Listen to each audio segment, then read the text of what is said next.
Друзья, всем привет! Вы на канале Таниколада. Меня зовут Татьяна Колодяжная, и сегодня мы будем с вами выполнять заказ невесты. Мы с ней много-много разговаривали, и вот она наконец определилась. У меня в наличии была веточка, похожая вот на эту, это уже все разобрали. Она захотела вот такие серьги, наверное, вам вблизи не очень видно. Будем делать такие серьги, плюс она попросила сделать подвесочку примерно вот такой формы, как на веточке. И она захотела браслет. Нужно будет сделать браслет. Вот она прислала два варианта.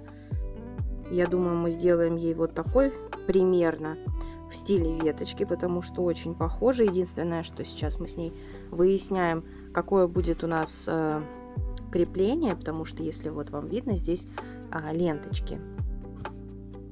Я на ленточках особо ничего не делаю, с лентами не работаю, но это как бы не проблема. Просто обычно я выбираю омарчики, застежки на браслеты или магниты, но здесь вот ленточка. Да, кстати, я начала искать в своем арсенале ленточки. У меня есть вот такой пакетик, где хранятся всякие штучки, которыми я не особо пользуюсь. Здесь прям целый набор кружев. И как-то я перебирала свои бусинки. Очень-очень много бусинок разных размеров, разных цветов, разных материалов. В основном акрил. Но есть несколько бусинок стеклянных. Если кто-то начинает только работать с бусинками, то, в принципе, это достаточно подходящий набор. Вот. Очень-очень много всего. Здесь какие-то цветочки. Такие бусинки. Вот такие. Вот такие бусинки, капельки акриловые. Тоже акриловые бусинки блестящие, прозрачные. Ну, в общем, очень-очень много всего. Если кому-то интересно будет, я потом посмотрю, за сколько я ставила комплект. Если вы хотите, я без проблем могу отправить вам почтой этот набор вместе с кружевами. Ну, если не хотите кружева, пожалуйста, можно отдельно без кружев. Но вот этот вот комплект бусинок точно полностью. Вот если вам подходит это, пожалуйста, я с большим удовольствием отправлю вам это почтой. Ленточки я не нашла, собственно, зачем я полезла. Но что-то будем думать. Если она захочет все-таки на ленточке браслетик, то поеду в магазин, буду искать, что поделать. И подвесочка, ну, вот в таком стиле. Просто обычная такая вот, как маленькая виноградная гроздь. Веточку она выбрала вот эту. Такая минималистичная. Очень люблю такие украшения. Очень рада, что я додумалась до такой формы. Мне очень нравится. Она прикольно смотрится в волосах. Так вот буквально как будто брызги разбросаны по прическе. Очень нежно, потому что вот эти бусинки довольно маленькие. И сегодня мы будем делать, наверное, сережки не буду снимать процесс, а вот браслет, потому что браслеты мы с вами еще не делали. Браслет будем делать. Ну а я вам сейчас покажу ту самую веточку, которую у меня заказала невеста. Как вы видите, все у меня хранится в отдельных пакетиках, все мои украшения, для лучшей сохранности, чтобы они между собой не переплетались. Вот сама веточка. Вот такая. Очень-очень нежная. Сейчас покажу вам вот на этом фоне. Видите, как она нежно смотрится? Это все за счет того, что здесь маленькие бусинки. Они буквально где-то миллиметра 2 диаметром. И вот за счет того, что они такие маленькие, они смотрятся очень аккуратно и нежно. Если бы они были большими, то веточка бы уже так не смотрелась. Она бы тоже была симпатичная, но была бы уже более такой громоздкой.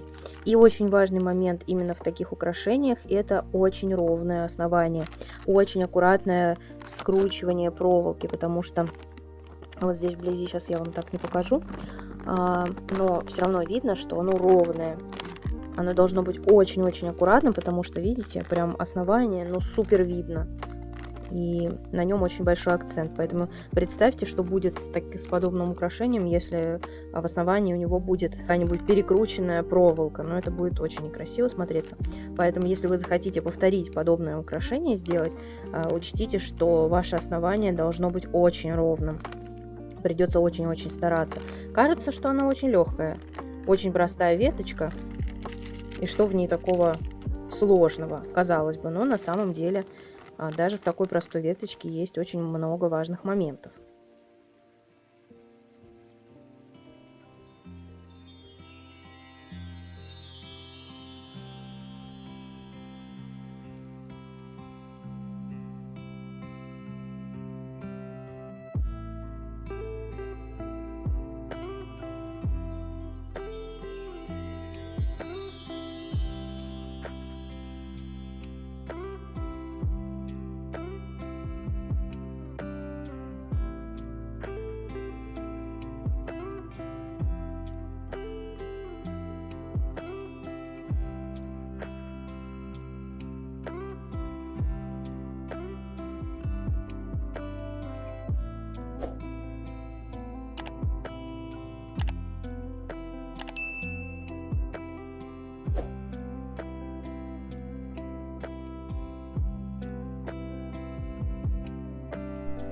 Итак, друзья, невеста определилась. Мы будем делать браслет на застежке, которая называется омарчик, омар, с такой вот как клешней.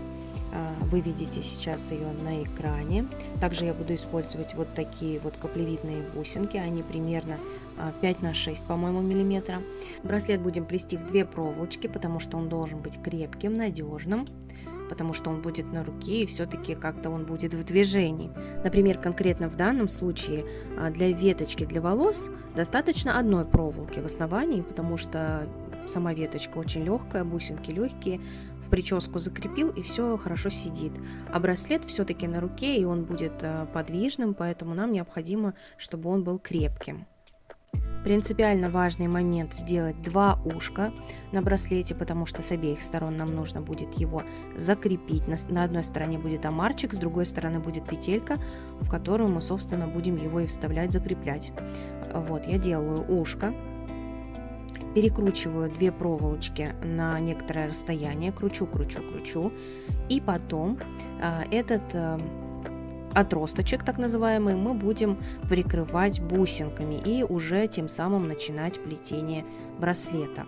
Я отступаю расстояние, которое позволит мне закрыть эту петельку, нанизываю туда бусинку и закручиваю. На этом отросточке, так называемом, у нас будет 3 бусинки. Полностью браслет будет состоять только из этих бусинок. Изначально мне хотелось повторить примерно то, что хотела невеста, по 5 бусинок на одном так называемом отростке, но я начала плести и сначала сделала 3, потом опять 3, думала, так начну, а дальше продолжу побольше веточками, но мне очень понравилось, как оно смотрится, очень мило и нежно, и если бы это были длинные веточки по 5 и более бусин, уже бы смотрелось, ну, как-то так более тяжело, наверное. А мне хотелось все-таки минимализма, так как я люблю несложные украшения, не потому что они технически делаются несложно, как раз таки возможно наоборот, а просто потому что они смотрятся очень-очень нежно. Итак, я доплетаю первую веточку,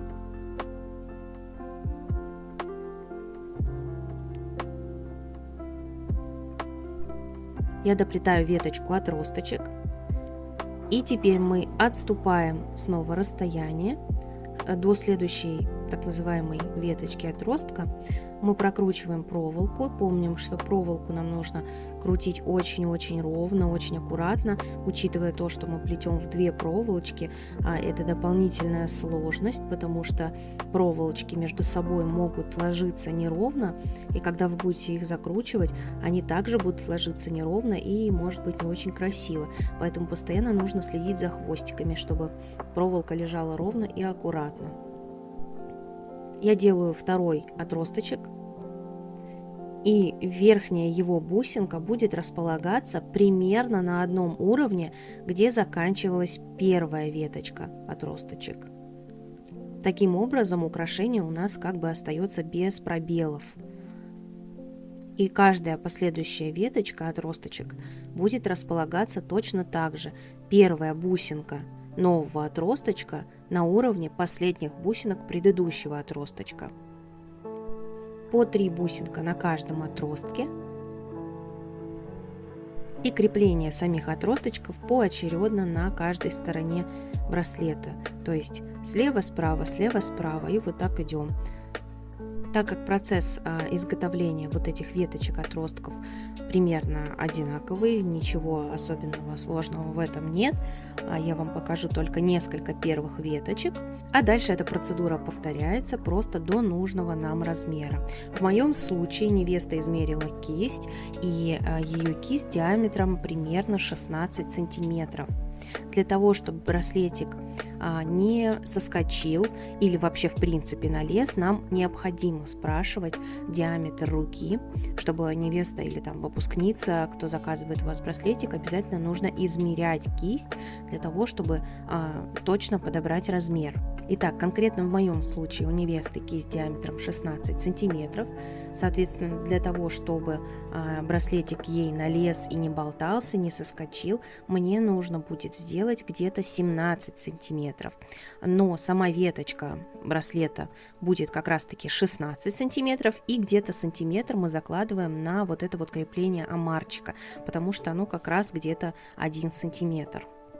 Изначально я предлагала ей другое крепление. У меня есть крепление магнитики специальные для браслетов. Я их использую нередко, но вот иногда, в зависимости от пожелания клиента, нужно отталкиваться от того, какое крепление будем делать. Варианта было 3. Ленточки, как вы уже знаете, которые были на фотке, на скрине, который она мне скинула. Также я предложила магнитики и простое обычное крепление, как на цепочке, омарчик, крючок омар. В конечном итоге она выбрала именно его, поэтому мы отталкиваемся в креплении от пожелания клиента. Если бы невеста выбрала крепление магнитики, они по размеру тоже небольшие, примерно 1 сантиметр, то есть также нам надо было на ручку в 16 сантиметров диаметра, надо было сделать браслетик 16 сантиметров, и точно так же где-то сантиметр оставался бы на магнитике. Если бы это были ленточки, то можно было бы сделать браслет меньшего диаметра, не 16 сантиметров, а там, например, 15, потому что нам нужно будет еще вот это вот пространство, где мы будем завязывать сам узелочек, бантик, там, в зависимости от желания. Для изготовления браслетика я выбрала чуть-чуть другие бусины, нежели те, которые были на веточке и на сережках. Они более женственные, такие более нежные, ажурные, плюс все-таки на ручке можно было бы, конечно, использовать точно такие же бусинки, но во-первых, они у меня закончились, их бы просто не хватило, я предупредила невесту, а во-вторых, все-таки на руке чуть-чуть больший размер бусин будет лучше заметен, потому что для волос достаточно и маленьких, а для руки как-то можно и чуть-чуть поажурнее сделать. И подвесочку, которую она просила, мы будем делать точно так же из таких же бусинок, и это будет отличное сочетание между браслетом, ну и, собственно, самой подвеской.